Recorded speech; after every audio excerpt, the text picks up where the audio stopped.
اعوذ باللہ من الشیطان الرجیم بسم اللہ الرحمن الرحیم ربی یسر ولا تعسر وتمم بالخیر۔ تاریخ طبری جلد اول کا مطالعہ کر رہے ہیں۔ آج کے ایپیسوڈ میں ہم فرعون کی قوم پر عذاب الہی کے بارے میں بات کریں گے۔ اس سے پہلے آپ سے ریکویسٹ ہے کہ اگر آپ نے ابھی تک اس چینل کو سبسکرائب نہیں کیا تو اسے سبسکرائب کریں، لائک کریں، شیئر کریں اور بیل آئیکن لازمی پریس کریں تاکہ آپ کو ہر نئی آنے والی ویڈیو کا نوٹیفیکیشن موصول ہو سکے۔ جزاک اللہ۔ فرعون کی قوم پر عذاب الہی۔ سودی کہتے ہیں کہ فرعون کی قوم پر عذاب آئے وہ موسیٰ اور جادوگروں کے اکٹھا ہونے سے پہلے آئے۔ جب فرعون نے ہوا میں تیر پھینکا تو وہ خون آلود ہو کر واپس آیا تو فرعون نے کہا کہ میں نے موسیٰ کے خدا کو قتل کر دیا ہے۔ تو اس وقت اللہ تعالیٰ نے تیز بارش کا طوفان بھیجا جس سے ہر چیز غرق ہو گئی۔ اس عذاب کو دیکھ کر فرعون نے موسیٰ علیہ السلام سے کہا کہ وہ اپنے رب سے دعا کریں کہ وہ ہمیں اس عذاب سے نجات عطا فرمائے تو ہم تجھ پر ایمان لائیں گے اور تیرے ساتھ بنی اسرائیل کو بھیج دیں گے۔ تو اللہ تعالیٰ نے عذاب ہٹا لیا اور ان کی کھیتیاں اگنے لگی، تو انہوں نے ایمان لانے کی بجائے انہوں نے یہ کہا کہ بارش رک جانے کی وجہ سے ہمیں کوئی خوشی نہیں ہوئی۔ ٹڈی دل کا عذاب۔ اس کے بعد اللہ نے ٹڈیوں کو مسلط کیا جنہوں نے ان کے کھیتوں کو کھانا شروع کر دیا۔ پھر انہوں نے موسیٰ علیہ السلام سے کہا کہ وہ اللہ سے دعا کریں کہ ہم پر سے یہ عذاب ٹل جائے، اور وعدہ کیا کہ عذاب ٹلنے کے بعد ہم ایمان لے آئیں گے۔ موسیٰ علیہ السلام نے دعا کی اور عذاب ٹل گیا اور ان کی کھیتیاں بچ گئیں۔ یہ سن کر انہوں نے کہا کیونکہ ہماری کچھ کھیتیاں باقی رہ گئی ہیں اس لیے ہم ایمان نہیں لائیں گے۔ جوؤں کا عذاب۔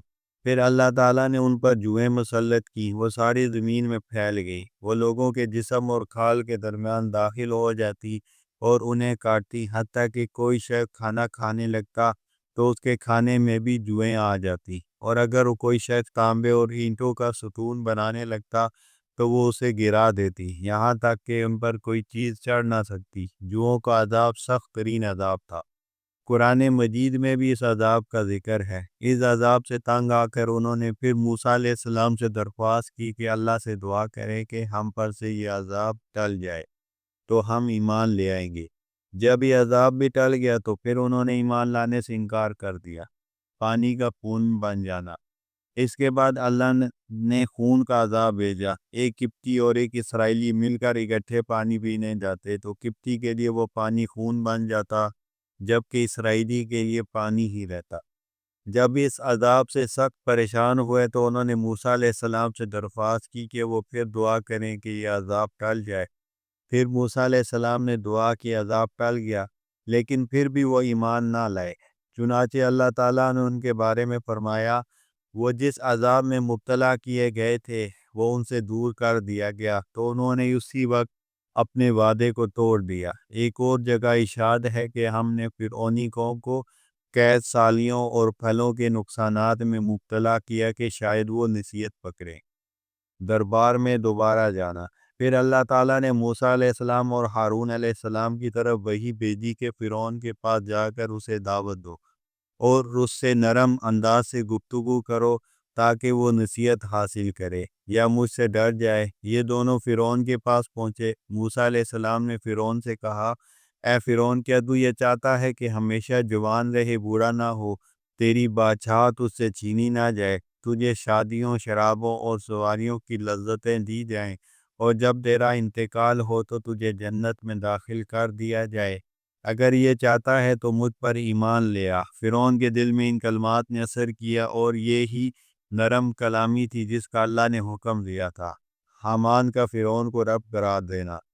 فرعون نے جواب دیا کہ آپ حامان کے آنے تک ٹھہریں۔ حامان آیا تو کہنے لگا کہ آپ نے اس آنے والے آدمی کو پہچان لیا ہے؟ حامان بولا، یہ کون ہے؟ اس سے پہلے موسیٰ علیہ السلام کو جادوگر کہا جاتا تھا، لیکن اس وقت فرعون نے موسیٰ کو جادوگر نہیں بلکہ کہا یہ موسیٰ ہے۔ حامان نے پوچھا، اس نے آپ سے کیا کہا؟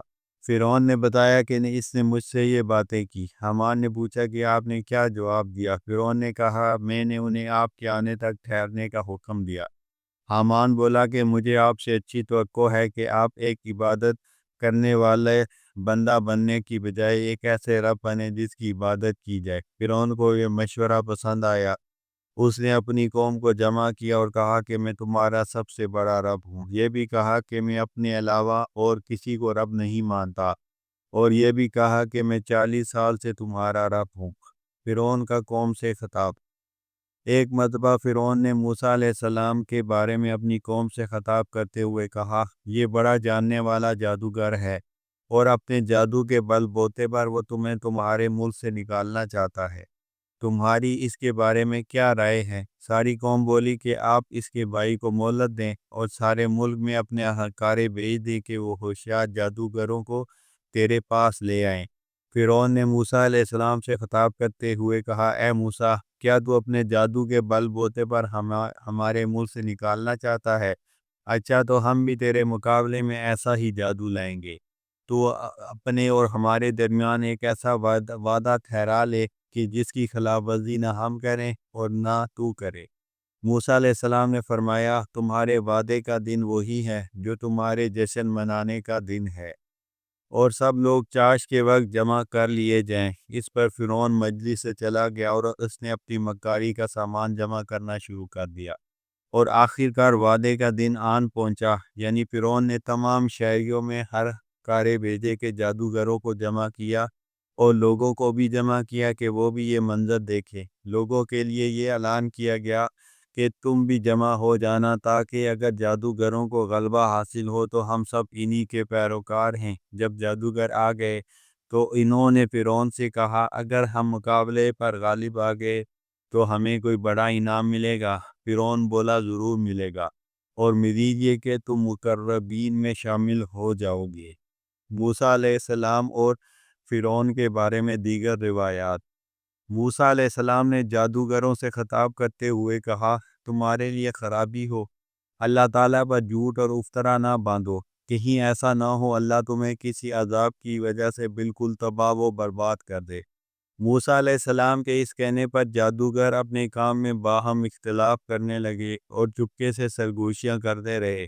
سرگوشیوں کے درمیان ایک دوسرے سے کہنے لگے کہ بے شک یہ دونوں بھائی جادوگر ہیں۔ ان کی خواہش یہ ہے کہ اپنے جادو کے زور سے تمہیں تمہارے ملک سے نکال دیں اور تمہاری بہترین اور شائستہ تہذیب کو ختم کر دیں۔ مقابلہ شروع ہونے سے پہلے موسیٰ علیہ السلام اور جادوگروں کے سردار کی آپس میں ملاقات ہوئی۔ موسیٰ علیہ السلام نے اس سے کہا کہ اگر میں غالب آ گیا تو مجھ پر ایمان کی یہ گواہی دے گا کہ میں حق پر ہوں، اور اس نے ہاں میں جواب دیا، اور یہ بھی کہا، ہم ایسا جادو لائیں گے کہ جس پر کوئی جادو غالب نہیں آ سکے گا، لیکن اللہ کی قسم آپ مجھ پر غالب آ گئے تو میں ضرور آپ پر ایمان لے آؤں گا، اور اس بات کی گواہی دوں گا کہ آپ حق پر ہیں۔ فرعون ان دونوں کو دیکھ رہا تھا۔ چنانچہ جب فرعون نے کہا کہ یہ ایک چال ہے تو تم نے شہر میں چال چلی ہے، تو اس کی مراد یہی گفتگو تھی۔ پھر موسیٰ علیہ السلام اور جادوگروں کا مقابلہ شروع ہوا۔ جادوگر کہنے لگے، پہلے ہم کچھ ڈالیں گے یا آپ؟ موسیٰ علیہ السلام نے فرمایا کہ تم ڈالو، تو انہوں نے اپنی رسیاں ڈال دی اور لاٹھیاں بھی۔ وہاں 3000 سے زیادہ جادوگر موجود تھے، اور ہر ایک لاٹھی اور ایک عصا موجود تھا۔ انہوں نے رسیاں وغیرہ ڈال دی تو لوگوں کی آنکھوں میں سحر کر دیا۔ موسیٰ علیہ السلام نے بھی اپنے دل میں کچھ خوف محسوس کیا۔ اللہ نے وحی بھیجی، اے موسیٰ، ڈرو مت، جو تمہارے دائیں ہاتھ میں موجود ہے اسے زمین پر ڈال دو، یہ ان سب کو نگل جائے گا۔ چنانچہ موسیٰ علیہ السلام نے عصا ڈال دیا، یہ ان سب کو نگل گیا۔ یہ منظر دیکھ کر سب جادوگر سجدے میں گر گئے اور کہنے لگے کہ ہم ایمان لائے موسیٰ اور ہارون کے رب پر۔ فرعون نے کہا کہ میں تم سب کا ایک طرف سے ہاتھ اور دوسری طرف سے پاؤں کاٹ دوں گا اور تمہیں کھجور پر سولی دوں گا۔ جادوگر مومن ہو کر شہادت کا رتبہ پا گئے۔ ابن عباس کی روایت ہے کہ یہ دھمکی سن کر انہوں نے دعا مانگی، اے ہمارے رب، ہم پر صبر ڈال دے اور ہمیں اسلام کی حالت میں موت دے۔ فرعون نے ان سب کو قتل کروا دیا اور ان کے اعضاء کٹوا دیے۔ یہ لوگ دن کے پہلے حصے میں جادوگر تھے اور آخری حصے میں شہداء۔ فرعون کا معبود۔ فرعون کی قوم نے اس سے کہا، کیا تو موسیٰ علیہ السلام اور اس کی قوم کو یوں ہی چھوڑ دے گا کہ وہ ملک میں فساد پھیلاتے رہیں؟ اور موسیٰ تجھے اور تیری تجویز کردہ معبودوں کو نظر انداز کرتا ہے۔ ابن عباس رضی اللہ عنہ کا خیال ہے کہ فرعون کا معبود گائے تھی۔ جب وہ کسی خوبصورت گائے کو دیکھتا تو اس کی عبادت کرنے کا حکم دیتا، اسی لیے ان کے لیے بعد میں گائے کا بچہ معبود کے طور پر نکالا۔